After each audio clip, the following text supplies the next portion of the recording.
Sveiki, čia Boso valanda, mano vardas Saulius Jovaišas. Mes, kai visada, kalbamės apie tai, ką turi žinoti, mokėti ir daryti tikrai geri vadovai. Ant sėdmaišių, jokio stalo vidury, visi vienam lauke.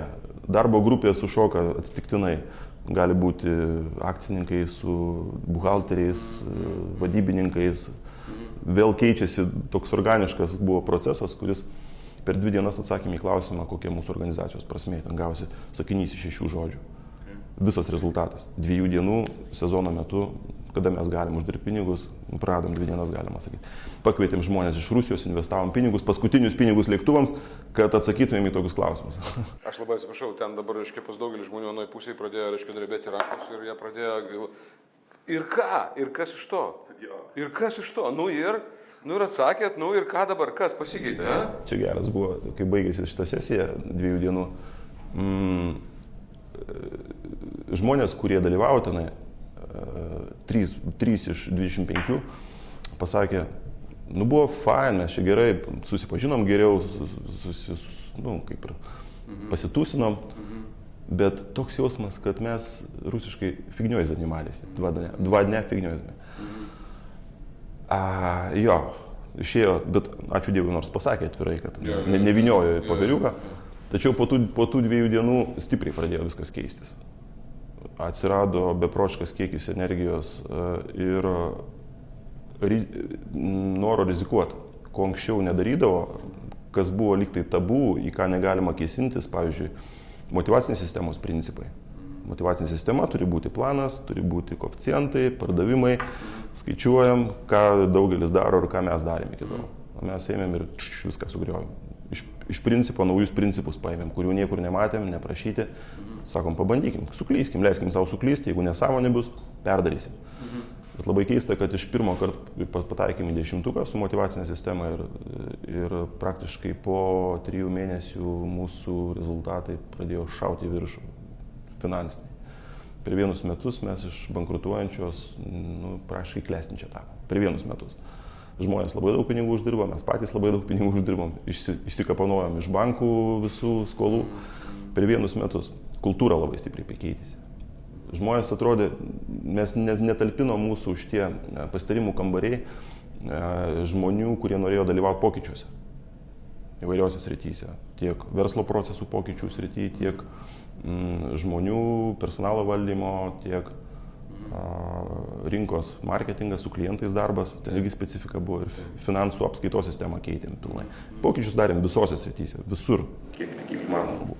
Ir žmonės noriai tame dalyvavo, net labiau Mes net negalėjom talpinti, mūsų tie pasitarimų kambariai, ten 10 žmonių maksimum, nori 20 dalyvauti. Tiesiog teko juos, hebra, ne visi iš karto.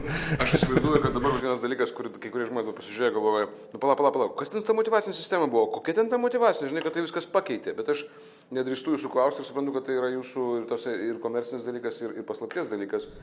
Bet ne? Ne, aš apie tai daug kartų jau esu pasakojęs ir vadovų klubuose, ir interviu visokių. O tai kokia ta motyvacinė sistema? Praleidau kažkur tai, reiškia. Žinokit, trumpai neina papasakoti, o tai paimti ir 1, 2, tai atskira tema kokiam pusvalandžiui. Ir vėl formatas netinka. Atskiram pusvalandžiui apie motyvacijos sistemą, aš įdomu. Nes mano patirtis neleidžia man patikėti, kad visas pokytis įvyko tik dėl to, kad motyvacijos sistema pasikeitė.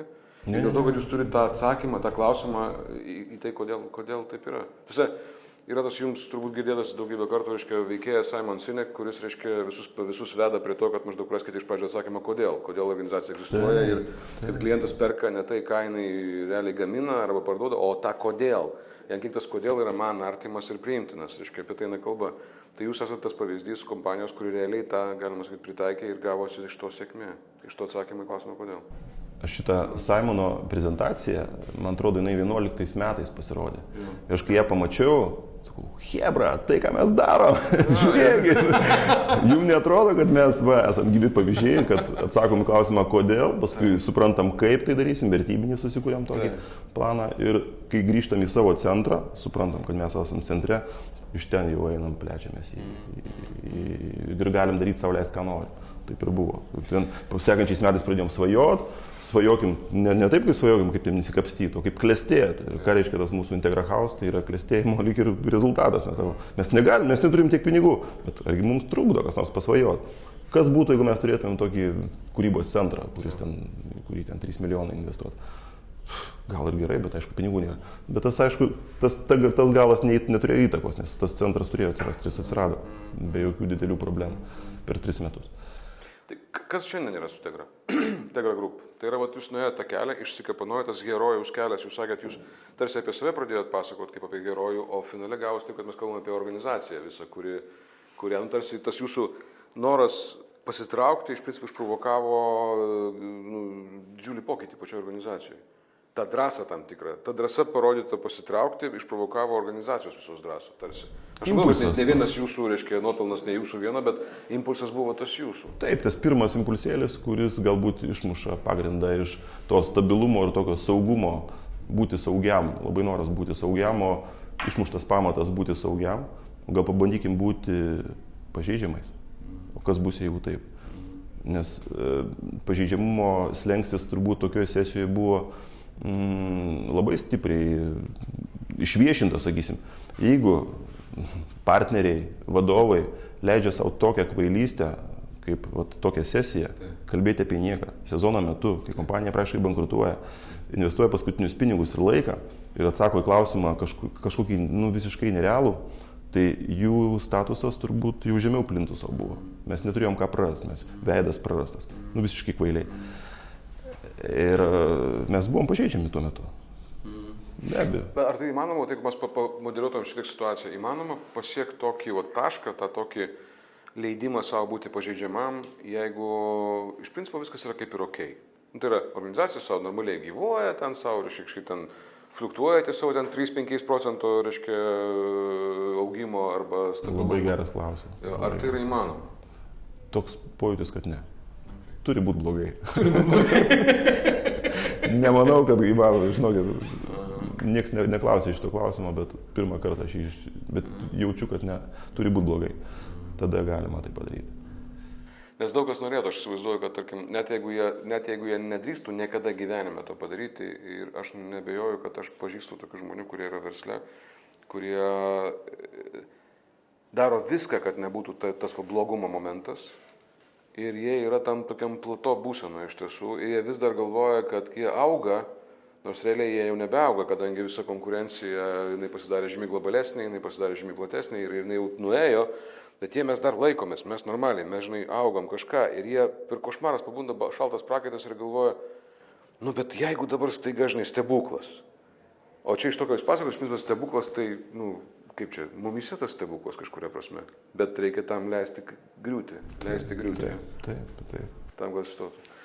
Tas, reiškia, mitas, herojus mitas yra labai stiprus šitoje, tai labai stiprus išėjimas. Kaip šiandien gyvenate Tegra Group iš tikrųjų? Kaip šiandien, kokia situacija? Vėl nauji pokyčiai, pas mus nauji vėjai. Mane išrinko valdybos pirmininku Tegros grupės, mes kas 2 metai keičiamės. Aš paveldėjau tokį irgi vėl saugumo, tokį sukurtos sistemos, tokios stabilios, saugios, viskas lyg tai gerai, tai irgi labai gerai. Irgi kompanijai reikia, kad pamatas būtų nuo ko atsispirti. Ir dabar vėl buvo nauja strateginė sesija su nauja vizija. Ir kompanijos vizija, nauja vizija, tai tapti inovacinių sprendimų kalvę, inovacinių produktų, inovacinių sprendimų kalvę. Ir tai gana stipriai keičia mūsų orientaciją, mūsų daug ką keičia. Vėlgi nauja motyvacinė sistema, ryšim su tuo. Naujas etapas, labai rimtas ir įdomus. Ir aš dabar visą galvą tenai pasinėręs man. Jūs šalia to, kad sakot visą galvą ten pasinėręs, aš, pavyzdžiui, visiškai nustebęs buvau, kai jūs man sakėt, tai aš tai laiko turiu. Čia mes to filmavime, reiškia, šiek tiek vėluojam, ten dėl tam tikrų objektyvių arba mažiau objektyvių priežasčių, bet aš jums ten bandžiau papasakoti tą visą reikalą, kol čia vėluojam, panašiai, ir Renardas sako, žiūrėk, nesiteisink, aš laiko turiu. Ir tai sunkiai derinasi, žinot, su verslininko įvaizdžiu ir su tuo valdybos pirmininko situacija, žmogaus, kuris turi vis tiek ką veikti. O jūs sakote, aš laiko turiu. Iš kur jūs turite laiko? Kas čia dabar? Pasidarykite su žmonėm, iš kur jūs turite laiko? Kas čia dabar? Nereikia daug dirbti. Nereikia daug dirbti. Klausimas, kaip dirbti. Jeigu kreipti dėmesį į triukšmą, kaip dažnai turbūt būna kas garsiau šaukia į tą pusę ir bėgu. Tai tikrai bus sunku ir reikės daug dirbti. Aš stengiuosi eiti ten, kur yra svarbiausi dalykai, kur esmė, kur reikalingas santykis. Padedu atrasti ryšį. Jeigu kažkam trūksta ryšio su savim, kalbame su žmogum. Jeigu jam trūksta ryšio su organizacija, kalbam apie tai. Apie tokius dalykus kalbam ir man atrodo, kad tai, svarbiausia. Ir šitą vietą išsprendus viskas keičiasi aplinkui, nebereikia kontroliuoti, nebereikia sakyti, ką daryti, žmogus pats žino. Keletas klausimų ir viskas važiuoja pats savaime. Tai reiškia santykis su organizacija, su savim, santykis su vadovu, jis išsprendžia šitus dalykus, kurie yra kontrolė.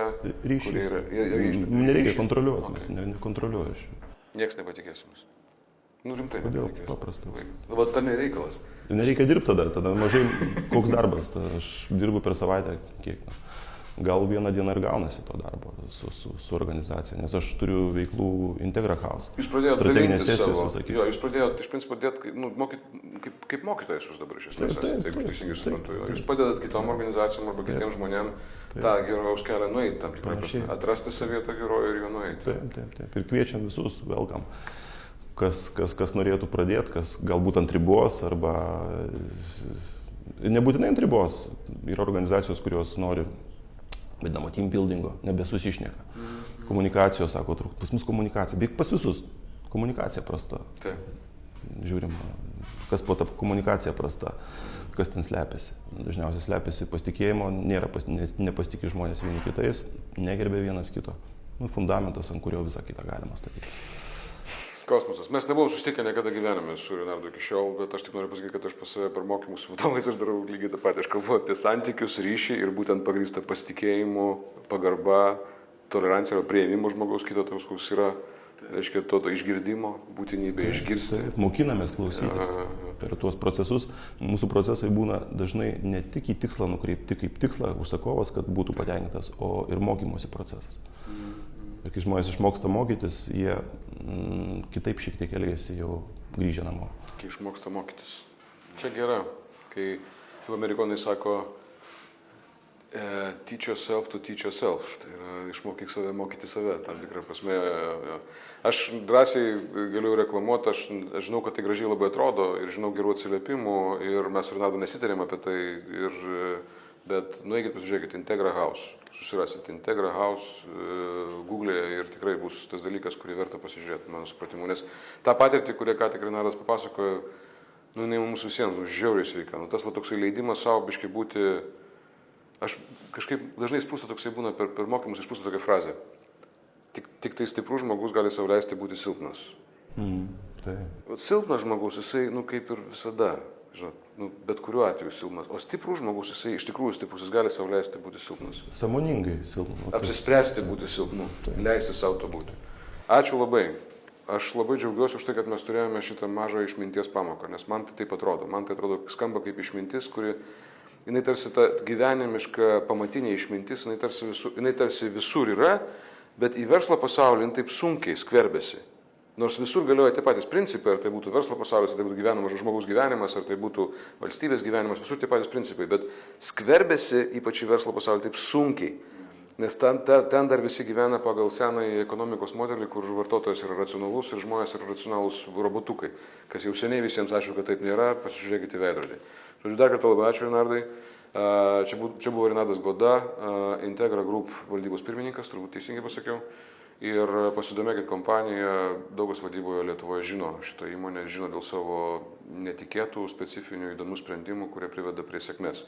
Čia buvo Boso valanda, mano vardas Saulius Jovaišas, susitiksime kitą kartą, susitikime Facebook'e, LinkedIn'e, Delfy'e ir iTunes'uose.